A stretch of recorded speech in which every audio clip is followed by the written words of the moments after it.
ल फुपू ल बाबालाई बनाउनु भन्नु लाग्छ अब पोज दिने यस्तो गरेर म फोटो खिचिदिन्छु यस्तो भन्नुको त यसो गरौँ यस्तो नजाऊ न अब पुरा यस्तो यस्तो गरेर पुरा पोज दिन हो अब हाँस्नु त अब हाँस्नु अझ मजाले हाँस्नु कि राम्रो आएन फोटो हो र अलि राम्रोसँग कसरी हाँसौँ तिमी त्यो हात छोड्नु त दाँत देखाएर दाँत देख्ने हाँस्नु निस्केर भएन कि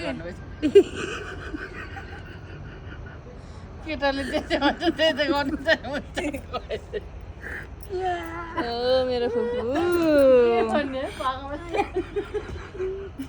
अब यस्तो भन्नु यस्तो जो सानो फुपूको हाँस चाहिँ खतरा हो यस्तो भन्नु यस्तो गर्दिन किन होला मलाई किन हेप्ने र मलाई के भन्छ मलाई केटाहरूले भन्दैनन् सबैले भनेको मान्ने मलाई भनेको नमान्ने मैले भनेको मानिस माने त चाहनु छ तिमीले भनेको गजबले हाँस्नुहोस् भने हाँसै जान्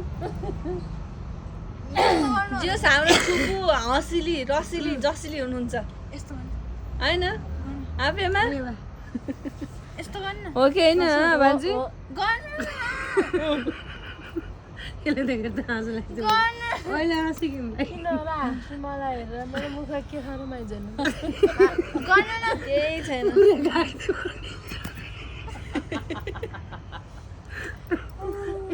मैले फेभरेट बाबा मैले आएन यिनले भने कि खुकुरी खाने खुकुरी ल्याइदिनु रे ए त्यो त ऊ रोसियो भन्छ